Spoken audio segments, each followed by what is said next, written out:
ছোট রানীমা, সেই বিকেল থেকে দেখছি আপনি মন খারাপ করে বসে আছেন। রোজ নিজে হাতে খোকাকে খাইয়ে দেন, আজ তাও দিলেন না।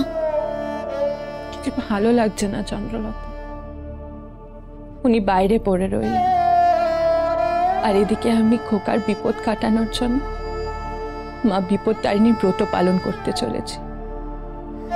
স্বামীর অনুমতি ছাড়া কি আমার এই ব্রত পালন করা উচিত? এদিকে ব্রত পালন করার জন্য সমস্ত ব্যবস্থা হয়ে গেছে। মামা কথা দিয়েছে নিজের হাতে পুজো করব। কি করবো বলো তো? আমি বড় আশায় ছিলাম আজ উনি ফিরে আসবে, উনি এলে ওনার কাছ থেকে অনুমতি নেব ব্রত পালন। বেশ হয়েছে, তোর পুজো মাথায় উঠল রে ছোট। ঠাকুরপো এখন যাতে এখানে না আসতে পারে সে ব্যবস্থা আমি করে রেখেছি। বিপদতারিণীর ব্রত তুই আর পালন করতে পারবি না। কে অনুমতি দেবে তোকে? রানীমা, আমি একটা কথা বলবো।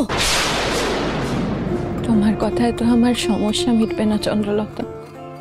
যদি মিটে যায়, মিটে যেতেও তো পারে। কি বলতে চাইছো তুমি? আমি বলছিলাম, নতুন পুজোর ব্রত পালন করতে গেলে গুরুজনদের অনুমতি নিতে হয়, এই তো? হ্যাঁ হ্যাঁ, তো আমি বলছি যে ছোট কুমারের চেয়েও বড় একজন গুরুজন তো এ বাড়িতে রয়েছেন এখনো। আপনি যদি তার কাছে অনুমতি নেন। চন্দ্রলতা, তুমি কি বড় ঠাকুরের কথা বলছো? হ্যাঁ রানীমা, এই রাজবাড়িতে আপনাদের সবার মাথার উপর এখন তো তিনিই আছেন। তুমি ঠিকই বলেছ, এই কথাটা তো আমার মাথায় আসেনি। বড় ঠাকুরই তো আমাদের গুরুজন। চন্দ্রলতা, তুমি একটু খোকার কাছে যাও, আমি এক্ষুনি আসছি। ঠিক আছে।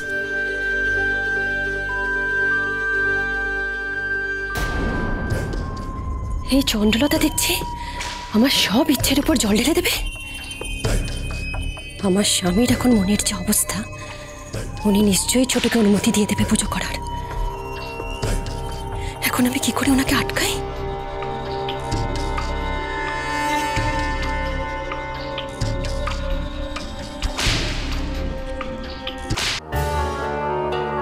আপনি আমার উপর বিরক্ত আমি জানি, আমার কোনো কথাই আপনি কানে তোলেন না। তবু আমি আপনাকে কিছু কথা বলতে চাই, আর সেই কথা আমাদের সন্তান মহেন্দ্রের জন্য ভালো। মহেন্দ্রর ভালো তুমি চাও? আমি ওর মা, আমি ওর ভালো চাইবো না তো কে ওর ভালো চাইবে? তাহলে ওকে মন্দিরে যেতে না দিয়ে ঘরে আটকে রেখেছো কেন? তাতে মহেন্দ্রই ভালো। যাকে আমি আপনাকে যে কথাটা বলছিলাম। বড় ঠাকুর, আমি কি আসতে পারি? যা, কথাটা তো বলাই হলো না। হ্যাঁ ছোট বৌমা, এসো।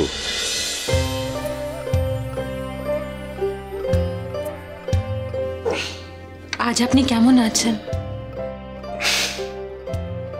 রোজ যেমন থাকি, শুয়ে শুয়ে নিজেকে অভিশাপ দেওয়ার ভাবি আর কতদিনই পঙ্গু জীবনটাকে টেনে যেতে হবে। ওকে এই সমস্ত কথা কেন শোনাচ্ছেন? ওদের জন্যই তো আজ আপনার এই অবস্থা। ওরা কি আপনার আমার ভালো চায় নাকি? মাধবী, আপনি আমাকে যতই ধমকান, সত্যিটা তো আর মিথ্যে হয়ে যাবে না। এই যে ছোট, ওনার এখন তোর কথা শোনার সময় নেই। উনি এখন ওষুধ খেয়ে বিশ্রাম নেবেন। তুই যা এখান থেকে। দিদি, একটা কথা বলেই আমি চলে যাব। বলছি না তুই যা এখান থেকে। ছোট বৌমা তুমি বলো, আমি শুনবো। আপনি আমার কথা। যতক্ষণ রাজবাড়িতে বরেন্দ্রনাথ বেঁচে আছে ততক্ষণ তার কথাই শেষ কথা। অন্য কে কি বললো সে গ্রাহ্য করে না। হ্যাঁ ছোট বৌমা বলো। বড় ঠাকুর, আপনার ছোট ভাই বাইরের কাজে ব্যস্ত, আর এদিকে খোকার বিপদ কাটানোর জন্য আমি বিপদতারিণী মায়ের ব্রত করতে চাই, পুজো করতে চাই। আপনি পরিবারের গুরুজন, আপনার অনুমতি নিতে এসেছি।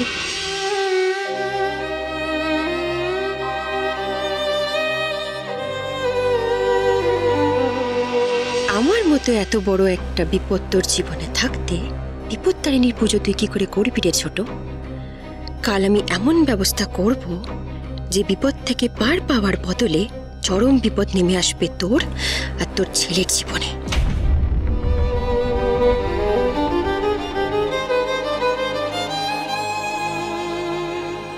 বড় ঠাকুর, আমি কি পুজো করব?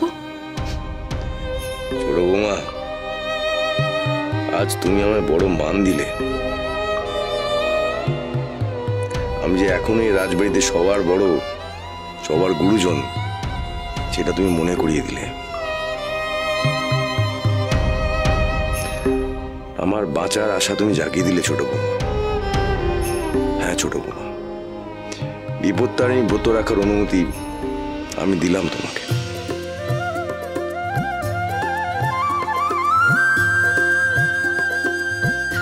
আমার প্রণাম নেবেন বড় ঠাকুর। আমি আসি দিদি, আমি আসি। আমি এমন ছলনার আশ্রয় নেব যে আজ তোকে যিনি বিপত্তারিণীর ব্রত রাখতে অনুমতি দিলেন, কাল তিনি তোকে অপমান করে দূরে ছুঁড়ে ফেলে দেবে এই রাজবাড়ি থেকে। দেবে। মনে মনে আমাকে অভিশাপ দিচ্ছ দাও, কিন্তু একটা কথা মনে রেখো, শকুনের অভিশাপে গরু মরে না। আমি শকুন? শকুন তো বেশ, এই শকুন কেমন খুবলে খুবলে আপনার ওই ছোট বৌমা আর তার খোকার চোখ দুটো খায়, আপনি এবার দাঁড়িয়ে দাঁড়িয়ে দেখবেন। ও, আপনি তো আবার নিজের পায়ে দাঁড়াতেও পারেন না ওই লাঠির সাহায্য ছাড়া।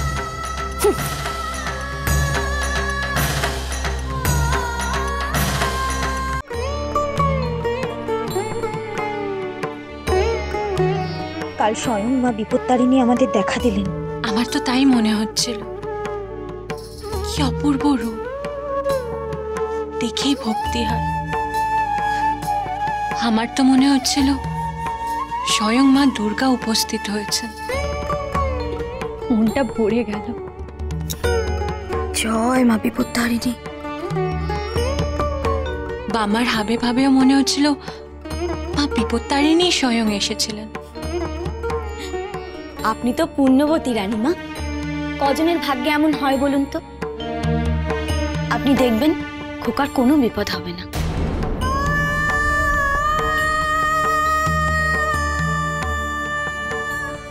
এই পুজোয় কিন্তু 13 রকম নিরামিষ পদ রান্না করতে হয়।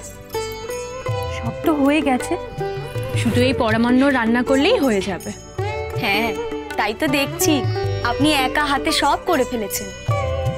ভাগ্যিস তুমি আমার সঙ্গে ছিলে, না হলে আমি একা কিছুই করতে পারতাম না। আপনি যে কি বলেন রানীমা, আপনি আমায় সব সময় এত দেখেন, আর এটুকু করতে পারবো না আপনার জন্য? বামা বলেছে যেমন 13 রকম ফল নিবেদন করতে হয় মাকে, তেমনই 13 রকম নিরামিষ পদও নিবেদন করতে হয়, তাতে যেন কোনো আমিষের ছোঁয়া না লাগে। চন্দ্রলতা, একটু সাবধানে। হ্যাঁ, তুমি দেখো কোনো রকম যেন আমিষের ছোঁয়া না লাগে। আর বলতে রানীমা, আপনি নিশ্চিন্তে থাকুন।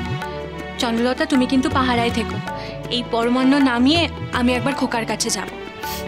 আমি থাকতে কোনো অকল্যাণ হবে না রানীমা। সকলি তোমারি ইচ্ছা, ইচ্ছাময়ী তারা তুমি, তোমার কর্ম তুমি করো মা, লোকে বলে করি আমি, সকলি তোমারি ইচ্ছা।